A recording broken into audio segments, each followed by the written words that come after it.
Alexei Leonov was at the Kirchach airfield when he heard two explosions in the distance. He was training with other cosmonauts. Parachute work, the ordinary rhythm of a Tuesday morning in the Soviet countryside. The first sound came, and then, less than 2 seconds later, the second. Leonov knew, from a life spent around aircraft, what those sounds meant. He helped dispatch 6 helicopters to search the area. 3 hours later, they found the crater in the birch forest, a smoking hole in the snow, 3 meters wide, fringed with broken trees. The MiG-15 UTI had been flying at nearly 500 miles an hour when it hit the ground. There was almost nothing left. Gagarin's body was found the next day in the snow, a short distance from the crater. He was 34 years old. That was March 27, 1968. 15 months before Neil Armstrong would step off a ladder onto the Sea of Tranquility. 15 months before the Cold War's longest chapter would close in the lunar dust. 400,000 miles from the birch forest where the man who started it all had died. Yuri Gagarin had been the first, not the bravest, not the most technically gifted, though he was both of those things too. He had been the first on April 12, 1961, when he rode a rocket into orbit and saw the Earth from the outside for the first time in human history. He described it simply. He said the Earth was blue. He said it was beautiful. He said it was small. Those 3 observations, in their quietness, are among the most important sentences any person has ever spoken. They changed what the species understood about where it lived.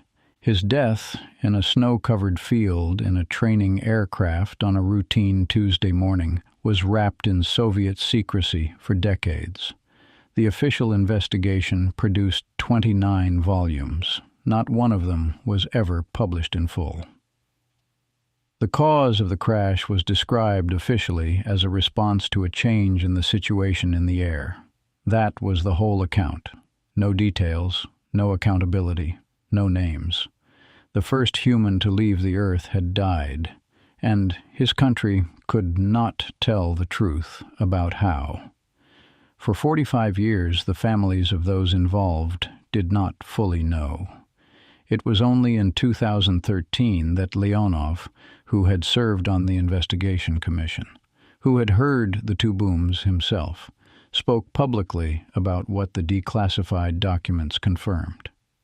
Yuri Alexeyevich Gagarin was born in March of 1934 in the village of Klushino in the Smolensk Oblast of western Russia.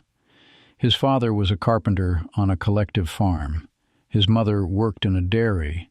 He was the 3rd of 4 children.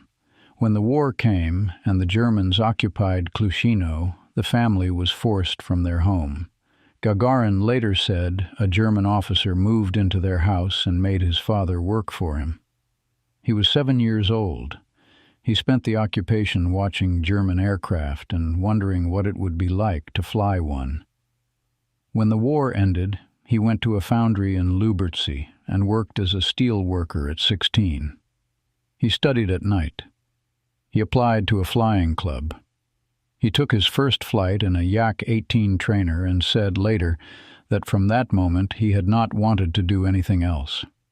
He came to the Soviet space program in 1960, one of 20 selected from hundreds for the Vostok program. The doctors examining the candidates were looking for something specific, and in Gagarin they found it in full measure. Physical resilience, psychological stability, and a quality the reports noted repeatedly. He was calm under pressure. He did not startle. He smiled. April 12, 1961. Gagarin was 27 years old and 5 feet 2 inches tall, which had helped him because the Vostok capsule was small. He sat in the capsule for 2 hours while the ground crew prepared the launch. When the rocket fired, his heart rate rose briefly, then returned to normal. He reported his physical condition to ground control every few minutes.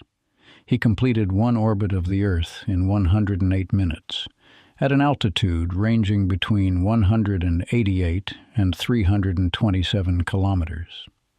He re-entered the atmosphere, ejected from the capsule at 7 kilometers altitude, and parachuted into a field near the city of Saratov.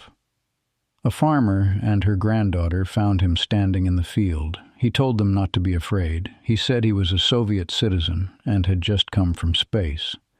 The Soviet Union's reaction was the loudest thing that had happened since Sputnik. Gagarin became, overnight, the most famous human being on Earth. He was given the title Hero of the Soviet Union. He toured the world. He met Khrushchev. He met the Queen of England. He met everyone. And the Soviet state, recognizing what it possessed, made a decision. Gagarin would not fly again. He was too valuable to lose. He would be preserved. The man who had just done the most dangerous thing a human being had ever done would now be protected from ever doing anything dangerous again. Serious. The protection was its own kind of sentence. For 7 years, Gagarin lobbied to return to active flight. He trained for missions he was not allowed to fly. He watched younger cosmonauts take the assignments he had earned. He completed an engineering degree at the Air Force Academy. He became deputy director of the Cosmonaut Training Center. He attended state functions. He smiled for photographs. The smile was real, but it now existed in a frame he had not chosen. In April of 1967, his friend Vladimir Komarov died in Soyuz 1. Komarov had been Gagarin's backup for that mission. When the capsule's parachute failed and it hit the ground at full speed, Gagarin was among those who understood that if the rotation had been different, it would have been him. After Komarov's death, Gagarin redoubled his efforts to return to flight. He finished his engineering thesis in February of 1968 and was cleared to fly again. He had been back in a cockpit for 2 weeks when he died. The morning of March 27th had been going badly from the start. Gagarin's car broke down, forcing him to take a bus to Chkalovsky Air Base. When he arrived, he had forgotten his gate pass and had to go home to retrieve it. His colleagues, superstitious in the way that pilots and cosmonauts often are, noticed the accumulating bad luck, and some of them told him not to fly that day. He ignored them. The weather was cold and overcast, with cloud cover at 600 meters. The MiG-15 UTI training aircraft had been fitted with external fuel tanks known to make it less stable in poor conditions. Nobody addressed this before takeoff. At 10:18 in the morning, Gagarin and his instructor, Colonel Vladimir Seryogin, lifted off. The flight was not expected to last more than 20 minutes. At 10:29, Gagarin radioed air traffic control. He had finished the assigned exercise and requested permission to change course. The controller cleared him. Then the transmission went silent. At the Kirchach airfield, a few minutes later, Leonov heard 2 explosions. What happened in the moments between the last transmission and the crater has never been officially confirmed. The most widely credited account, supported by declassified documents and by Leonov's own testimony, is this. An unauthorized Su-15 supersonic jet was operating in the same airspace, below its authorized minimum altitude, in poor visibility. It passed within 30 to 50 feet of Gagarin's MiG. The wake turbulence from the faster aircraft sent the MiG into a deep spiral at 470 miles an hour. At the altitude they were at, lower than the outdated weather report had led them to believe, there was no room to recover. 29 volumes of investigation documents were assembled. Not one was published. The official verdict was a change in the situation in the air. The Su-15 pilot was never named publicly. Leonov knew his name and refused to say it. He said only, "It is about negligence and a violation of aviation rules." He said the pilot was still alive and in poor health. He said naming him would fix nothing. The Soviet Union declared a national day of mourning. The first time in Soviet history such a declaration had been made for anyone who was not a head of state. Gagarin's ashes were interred in the Kremlin wall. The town where he had grown up was renamed Gagarin. Every school, every street, every orbit and crater and impact site named for him in the years that followed was a country's attempt to hold on to something it could no longer protect. Reflective.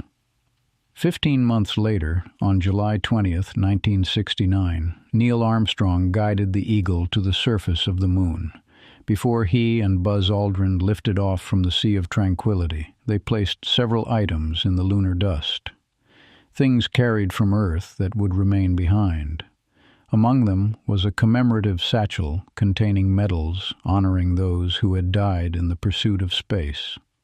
The satchel held commemorations for Gus Grissom, Ed White, Roger Chaffee, and Vladimir Komarov, and one for Yuri Gagarin.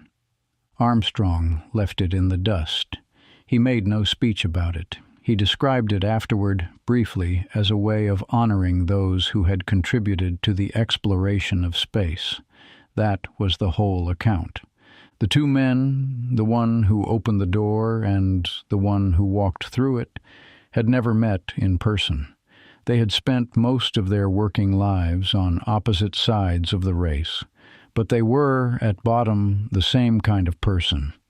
The quality the Soviet doctors had noted in their reports on Gagarin was the same quality Deke Slayton had identified in Armstrong. They were calm under pressure. They did not startle. They did the work. Gagarin had described the Earth as blue and beautiful and small. Armstrong had stood on the Moon and said the landing had been easier than the simulator. Both answers are the answers of men who had decided, before they left the ground, that what was going to happen was going to happen, and that the only thing to do was fly the airplane. In April of 1961, a boy from a small Russian village who had grown up watching German planes, who had worked in a foundry at 16, who smiled at everyone he met, rode a rocket into orbit and looked out the window and told the world what he saw. He said the Earth was blue. He said it was beautiful. 15 months after he died in a birch forest, a man from Wapakoneta, Ohio, put a medal with his name in the dust of the Moon. That is where it still is. Subscribe. There are more quiet legends still waiting to be told.